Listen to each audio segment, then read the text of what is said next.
রুহু কি দিয়ে তৈরি? ইসলামে রুহু অর্থাৎ আত্মা একটি অদৃশ্য এবং অতিপ্রাকৃত সত্তা, যা আল্লাহ তাআলা মানুষের দেহে প্রবাহিত করেন।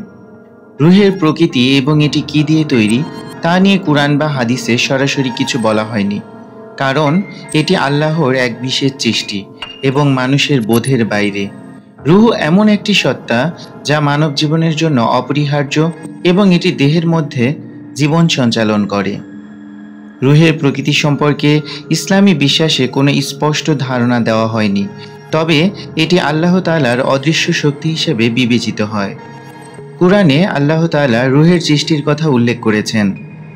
আল্লাহ বলেন, এবং যখন আমি আমার রুহু তাদের মধ্যে প্রবাহিত করি। সূরা আল হিজরে বর্ণিত। এই আয়াতটি থেকে বোঝা যায় যে রুহু আল্লাহর পক্ষ থেকে বিশেষভাবে সৃষ্ট এক সত্তা, যা দেহে প্রবাহিত হয়ে জীবন দেয়। তবে রুহু কি দিয়ে তৈরি তা নিয়ে কোনো বিস্তারিত আলোচনা কুরআন বা হাদিসে নেই।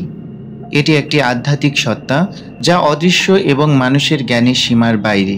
রুহের প্রকৃত উপাদান সম্পর্কে মানুষের কোনো ধারণা নেই, কারণ এটি আল্লাহর এক অজানা রহস্য।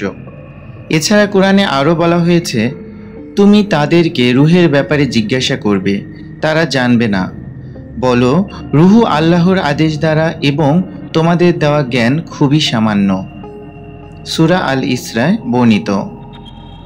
এই আয়াতের মাধ্যমে আল্লাহ তাআলা স্পষ্টভাবে জানিয়ে দিয়েছেন যে রূহ সম্পর্কে মানুষের জ্ঞান সীমিত এবং এর প্রকৃতি ও উপাদান শুধুমাত্র আল্লাহ জানেন। রূহ একটি অতিপ্রাকৃত সত্তা যা মানুষের দেহে জীবন সঞ্চালিত করে এবং মানুষের আধ্যাত্মিক অস্তিত্বের সঙ্গে সম্পর্কিত। রূহ যেমন মানুষের দেহের মধ্যে প্রাণ দেয়, আবার মৃত্যুর পর রূহ আল্লাহর কাছে ফিরে যায়।